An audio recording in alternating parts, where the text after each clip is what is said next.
안녕하세요, 서대리입니다. 연금 관련 콘텐츠를 업로드하면 항상 달리는 댓글이 있습니다. 바로 1년에 연금으로 1200만원 이상 수령하면 종합과세되기 때문에 세금 폭탄 맞는다는 얘기입니다. 그리고 연금을 많이 받으면 건보료도 폭증하기 때문에 조심해야 한다는 댓글도 많습니다. 진짜로 궁금해서 물어보시는 분들도 계시고 답정너식으로 연 1200만원 넘게 받으면 세상이 망하는 것처럼 큰일 난다고 이야기하는 분들도 계신데요. 그래서 이번 영상을 통해 사적연금인 연금저축펀드와 개인형 IRP에서 1년에 1200만원 넘게 받으면 진짜 세금 폭탄이 터지는지 숫자를 통해서 알아보도록 하겠습니다. 연금으로 여유로운 노후를 계획하시다가 종합과세 세금 폭탄이 걱정되는 분들이라면 이번 영상을 꼭 참고해주세요. 우선 결론부터 얘기하자면 연금 소득이 1년에 1200만원 넘어도 너무 걱정할 필요가 없습니다. 물론 종합과세 세율표만 보면 연금소득세인 5.5%와 비교했을 때 차이가 상당하기 때문에 연금으로 연 1200만원 넘게 받으면 큰일 난다는 소문이 도는 것 같은데요. 하지만 세금 계산 방식이 복잡한 만큼 연금의 소득이 얼마나 많은지 그리고 연금 소득액이 얼마나 되는지 등등 다양한 변수에 따라서 사적연금 종합과세 유불리가 정해지는 것이지 단순히 연 1200만원 넘는 것 가지고는 세금 폭탄을 맞는다고 단정 지을 수 없습니다. 당연히 많이 받는 만큼 연금소득세에 비해서 세금이 늘어나긴 하지만 절대 큰일 날 정도는 아닙니다. 그리고 연금 수령액이 1년에 1200만원 안 넘어도 종합과세로 선택할 수 있다는 사실 알고 계신가요? 게다가 이 정도 규모면 연금소득세 분리과세보다 종합과세를 선택했을 때 세금이 더 적을 수도 있다는 사실도 알고 계신가요? 그렇다면 지금부터 몇 가지 사례들을 통해 직접 계산해보면서 연금소득이 종합과세되면 진짜 세금 지옥일지 팩트체크해보도록 하겠습니다. 첫 번째 사례는 본인이 직접 입금한 개인연금과 개인형 IRP 계좌를 통해 연 1200만원 이상 수령하는 경우입니다. 서대리의 목표처럼 30년 동안 개인연금은 매월 33만원씩, IRP는 매월 15만원씩 투자하고 연평균 수익률이 각각 8%, 5%라고 가정해 보겠습니다. 그렇다면 30년 후 서대리의 연금계좌는 대략 6억 2046만원 정도로 불어날 것입니다. 그리고 투자금에서 매년 4%만 뺏었으면 원금이 줄지 않는다는 4%의 법칙에 따라 서대리는 1년에 약 2,482만원을 연금으로 수령하게 되는데요. 1년 연금 소득이 1,200만원이 넘었기 때문에 당연히 종합과세 대상입니다. 그렇다면 세금은 얼마나 될까요? 계산 방식이 조금 복잡하니 잘 따라오셔야 합니다. 종합과세이기 때문에 과세 표준을 구하기 위한 기본 소득공제 항목들을 빼줘야 합니다. 우선 복잡한 연금소득공제부터 계산해 보겠습니다. 연금 수령 금액별로 계산 방식이 다른데 1년에 2,482만원의 연금을 수령한다면 가장 아래 단계인 1,400만원 초과에 해당합니다. 즉, 연금소득 공제액은 738만원이고 이를 연금 수령액에서 빼줍니다. 여기에 인적공제 150만원을 추가로 빼줍니다. 이 두 가지 외에도 부양가족이나 기타 소득공제 항목 등에 따라 추가적인 소득공제가 가능하지만 이 부분은 구독자님들의 상황에 따라 다르기 때문에 누구에게나 해당하는 인적공제와 연금소득공제만 빼보겠습니다. 그럼 실제 종합과세 기준이 되는 과세표준은 대략 1,594만원이 나옵니다. 이는 과세표준 1,200만원에서 4,600만원 구간이기 때문에 15% 세율입니다. 그럼 바로 종합소득세와 지방소득세를 계산해 보겠습니다. 종합소득세는 과세표준 1,594만원에서 15%를 곱하고 누진공제액인 108만원을 뺀 131만원입니다.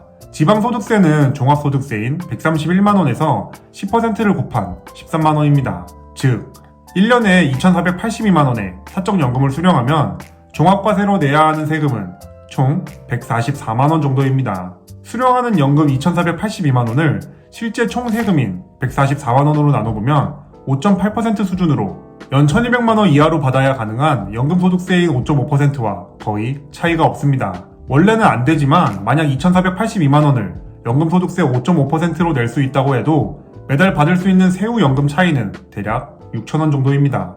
어떤가요? 이래도 1년에 연금 1,200만원 넘게 받으면 세금 폭탄일까요? 저 같으면 그냥 연금 넉넉하게 받고 종합과세 하겠습니다.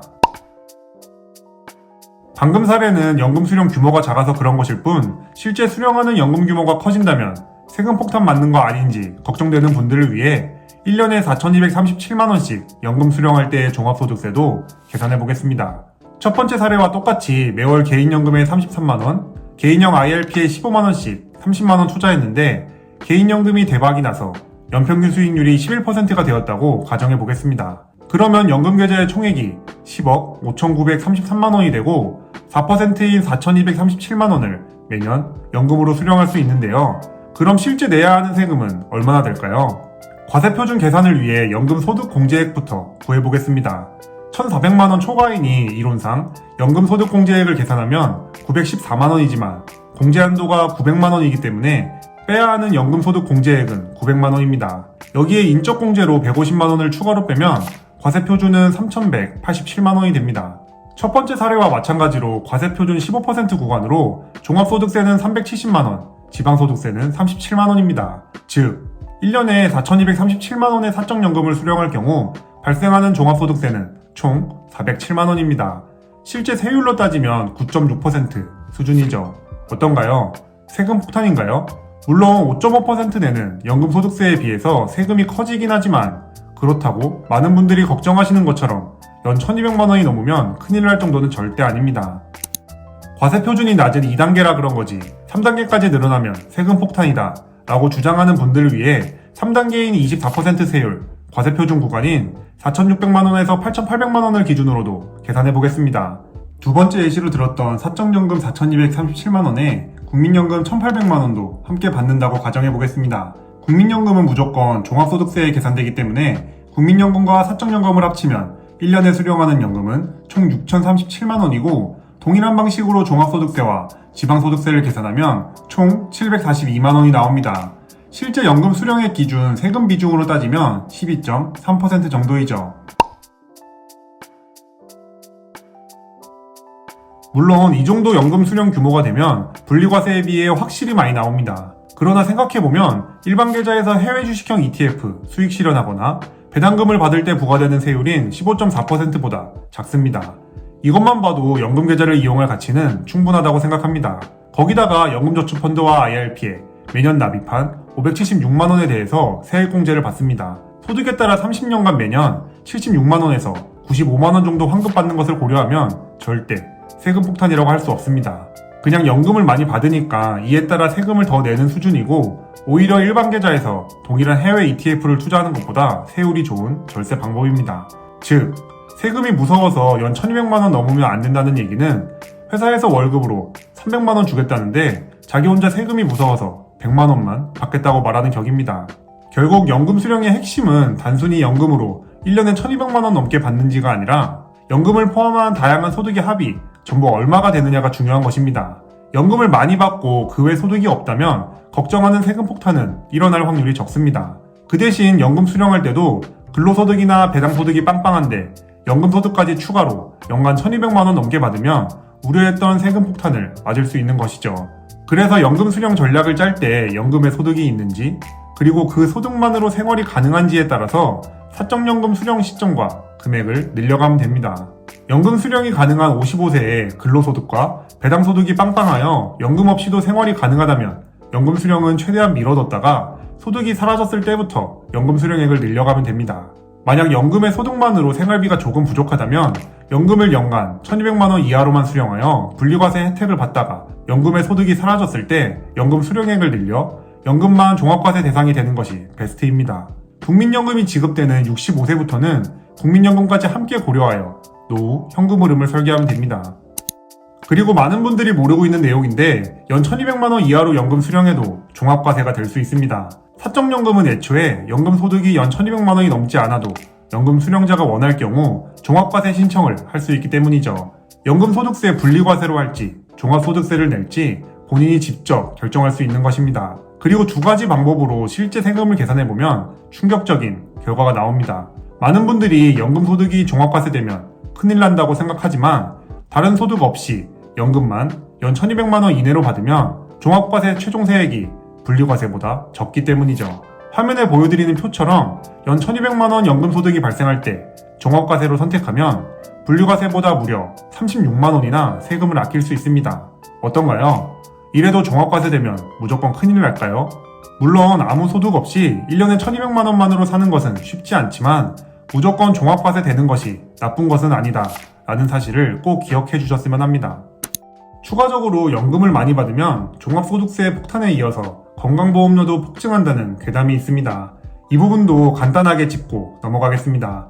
결론부터 얘기하자면 개인이 가입한 연금저축펀드와 IRP에서 발생한 연금소득에는 건강보험료를 부과하지 않습니다.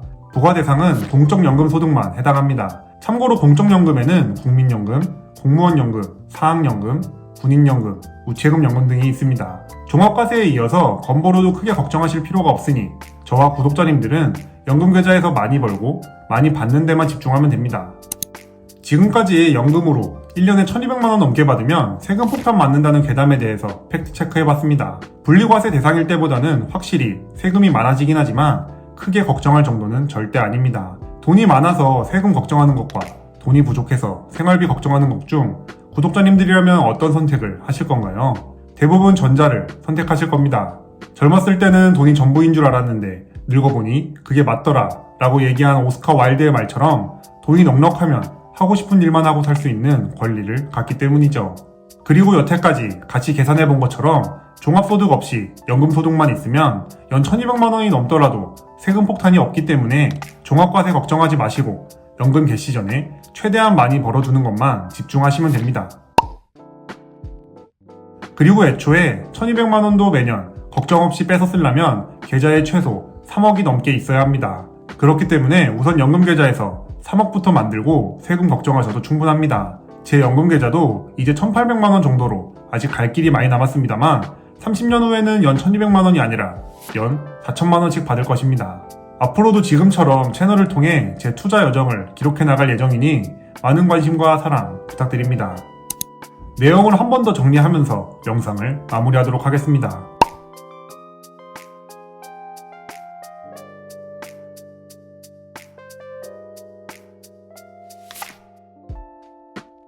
그리고 선착순 댓글로 10분만 예상연금 수령액에 따른 종합소득세를 계산해드리겠습니다.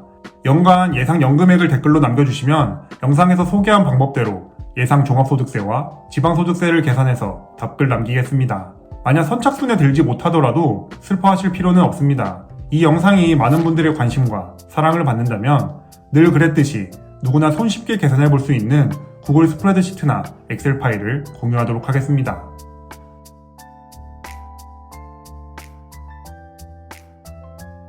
그럼 오늘도 긴 영상 시청해주셔서 감사합니다.